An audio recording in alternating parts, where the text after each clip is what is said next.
Setting up and running your own creative indie business can be really hard work, and it can be a bit of a minefield when you're trying to work out what you need to do. So today I'm going to talk you through my top 10 tips for starting your own little business.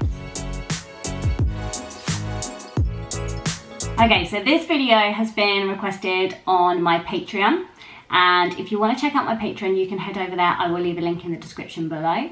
So this video is all about setting up your own indie biz or creative business, really is what it's geared more towards.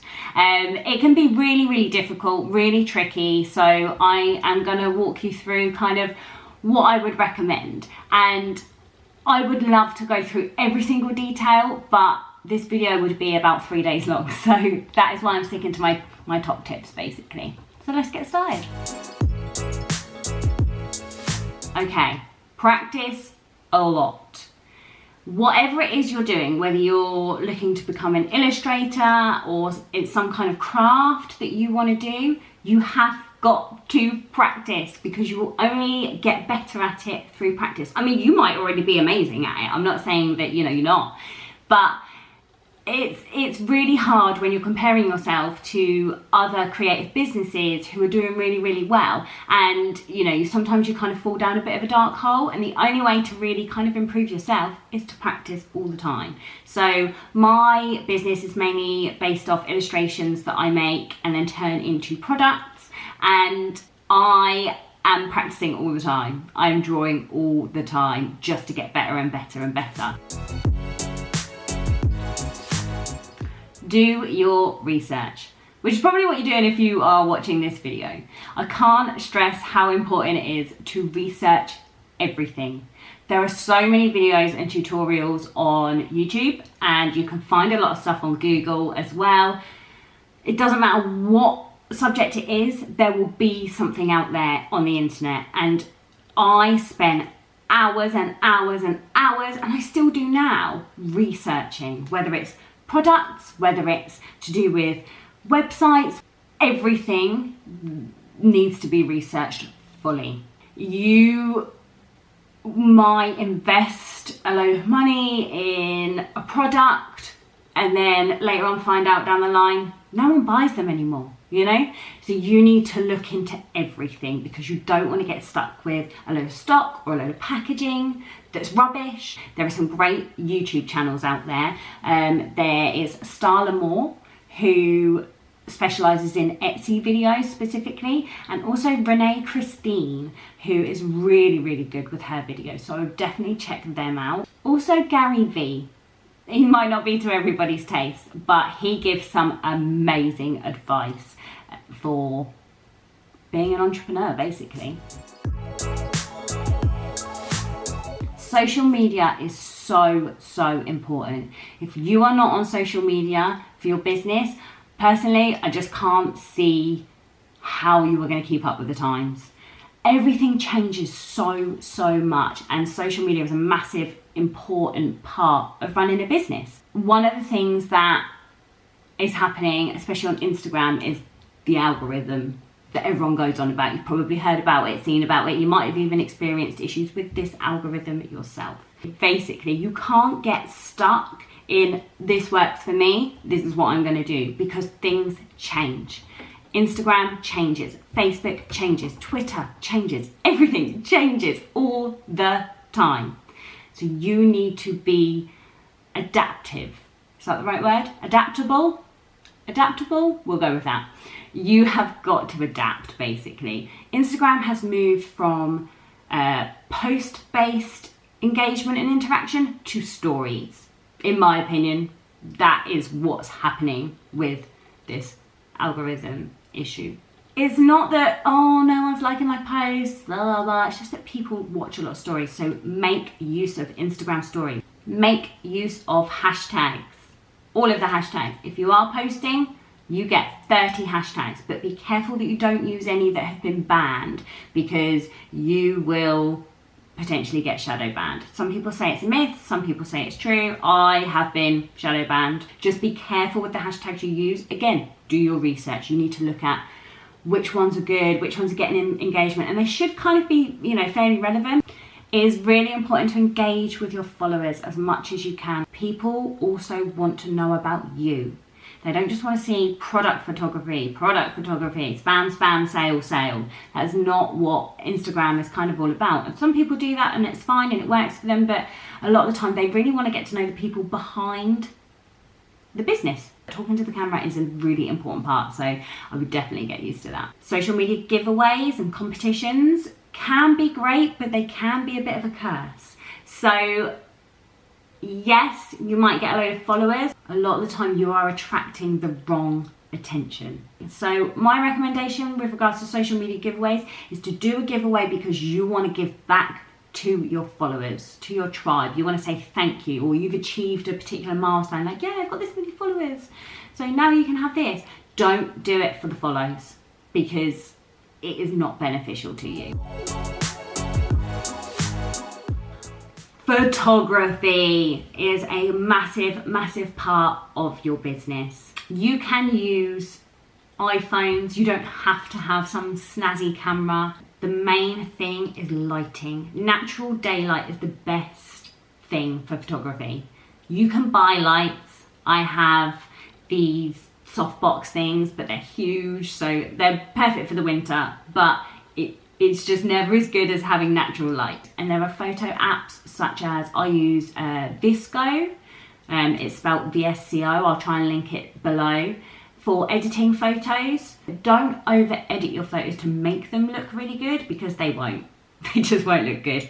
And your products in the photos should look like they do in real life. That's what you're trying to achieve. A lot of people, and when I say a lot, I mean most, do not read descriptions anymore. They just look at the photo, and that is why photography is so, so important. Your photo should look as professional as possible. If you are using a digital camera, then you can use things like Photoshop. That's what I use. I'm sure there are free ones out there to edit your photos, but I use Photoshop.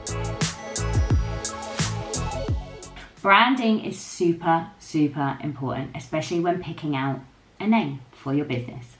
So your name should be easy to remember, easy to pronounce, unique, and reflect the story that you want to tell, or the products, or the vibe. You can't have these words that don't make sense. So I had to rebrand. My first business name was ATOS. ATOS. It was short for something. But people didn't know how to pronounce it. And they'd go, oh, I got this pin from Atos, ATOS, ATOS. And they just had no clue. So why is anyone going to remember you if they can't even pronounce your name? It needs to be easy to pronounce, easy to remember. And social media handles should be available. Your URL should be available, or domain name, or whatever it's called. Even if you're not going to launch a website yet, it's probably worth buying it. My social media accounts are not all the same, unfortunately. Some of them are Lula Rocks, some of them are Lula Rocks UK. And that is because I didn't really know that that's what I should be doing before I kind of rebranded. And had I known, not sure that I would have actually gone for Lula Rocks. Let's talk about funding for your little business. There are many ways that you can fund your products. You can use crowdfunding campaigns like Kickstarter. There's a t-shirt one called like Merched or Merch Tee. Don't know how you pronounce it. Or you can self-fund. And how you go about it is completely up to you. But Kickstarter is a really great tool for launching new products.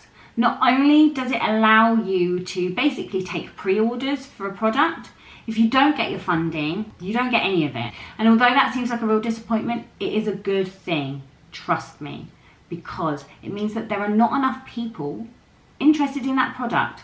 So even if you kind of went, oh yeah, Dad, fund me that last 20 quid, I'll pay you back just so that I get it. That's not a great thing because that product's probably not actually going to sell in the world. So then you're going to get left with all this stock that doesn't sell. It's telling you something. Now, Kickstarter is like an online community. So it has its own people who specifically go on Kickstarter because they want to fund people's projects. They want to back people.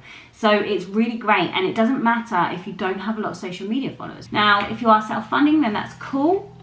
But obviously there's a lot more risk with it. You've got to put that money in yourself to buy these products, and you don't know whether it's going to sell properly or, sell well. People might not like it and you might get left with all this stock. So again, there is a bit more of a risk, whereas with Kickstarter, it's already paid for by the people. But again, you need to do your research. What works best for you?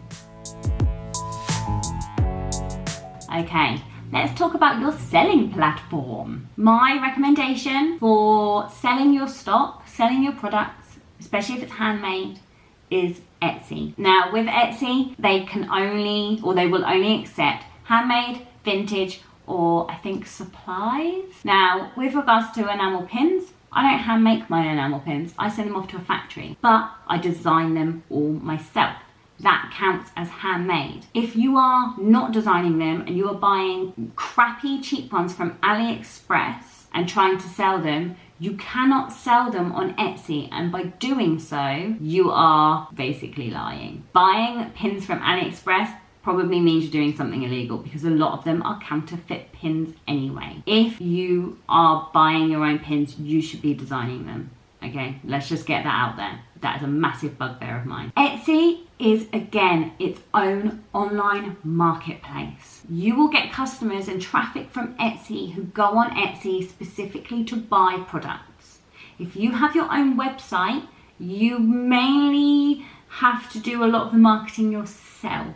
Okay, so you still have to market with Etsy, don't get me wrong. You can't just sit back, hey, I've set up Etsy, I'm just gonna relax and let it all come to me. It doesn't work like that, but you have more chance of getting traffic, okay? I started off with Etsy, and I had my Etsy for maybe a year before I set up my own website. Etsy is really good to start out with. The fees are pretty low compared to other marketplaces. Like, I think there's one called like xoxo and like New Monday. Whether it's Etsy or your own website, do not expect to get loads of sales straight away. Unfortunately, sometimes it can take months, 6 months to get a decent amount of sales and a consistent amount of sales every month. So it really does take time, patience, and a lot of working for free. You need to learn SEO. SEO stands for search engine optimization, and if you do not know how to do it, again, you need to do your research. What it means is using specific keywords in your titles, in your keyword section, like your tags, that people can search on the search engines. And it's about using the right ones for your product to bring in the traffic. And it can be difficult, it can be tricky, but there's lots of videos out there, lots of documents out there that will help you. If you're going to use a website, you can use websites such as Wix, Shopify. I use Shopify personally. I really like it. There's also Squarespace. They are really good because a lot of the time there's a template already set out and you just kind of fill your stuff in, and it's really easy to set a lot of them up, but they do take a little bit more work and they are a little bit more expensive. Having a website is really good because you can make it look how you want. Websites are great, but they might not always be the first step for you. It's a good idea to have multiple traffic sources, okay? So this could be Etsy, a website, Patreon, which I'll talk to you about a bit more in a second, YouTube, social media. All of these places, all of these different avenues, I get customers from. Multiple traffic sources is great because if one goes down or one isn't working, you've got income and traffic from elsewhere. You can't just kind of put all your eggs in one basket, so to speak. Okay, so let's talk a little bit about Patreon as a traffic source. Now, Patreon is its own little platform in itself, and it's a way that people can support their favorite creators by paying like a monthly subscription. It's a bit like a VIP club. I do wallpapers, coloring pages, and I also do physical rewards. So they'll get stickers and postcards or art prints. You can also do things like art challenges, which I do every month. Some people do podcasts. There's a lot of different things you can do on there, and it gives you that little bit of extra income and a little bit more stability. So that is worth looking into. Packaging. You need to think about your packaging from an aesthetic point of view as well as quality point of view, and delivering that item safely to the door of the person. You want to make sure your products are protected properly, because the last thing you want them to do is to get wet or get damaged on the way, but also You want it to fit in with your brand. A lot of the snazzy stuff, it may look great, but it might not be eco-friendly. A lot of people nowadays want to buy from businesses who are eco-friendly and conscientious about the environment. So you need to think about whether that is an avenue you want to go down, and I would highly recommend it. But you need to think about things like tape. What tape are you going to use on your boxes? Are you going to have stickers? Are you going to have leaflets? Are you going to have business cards? It can be as snazzy as you like or as simple as you like. It all depends on your brand vibe. Do your official stuff. You have to register as self-employed. I mean, this is if you're in the UK. I couldn't advise for other areas of the world. If you're in the UK, you need to register as self-employed, even if you are only doing an hour a week. You need to get all of the official stuff done. You need to keep a record of all of your accounts, and there are free accounting kind of type websites and apps that you can use. So again, have a little look around and see if there's anything that's beneficial to you. Okay, so those are my top 10 tips on setting up a business. I've got so much more that I would like to share with you, so I'll probably do kind of quite a few videos on specific areas and go into a bit more detail as time goes on. I do have a few extra things that I just want to mention at the end. And that is that having a business is hard work. It takes time. You need to be patient. It's a lot of hours and it can be long days, especially if you work full or part-time. Just stick with it, be patient, and eventually things will work out and come together. Thank you so much for watching. I'd love to know your top tips for starting a business or running a business, so leave them in the comments below for everybody else to have a little look at. And if you really enjoyed this video, give it a thumbs up and maybe even a subscribe. See you soon.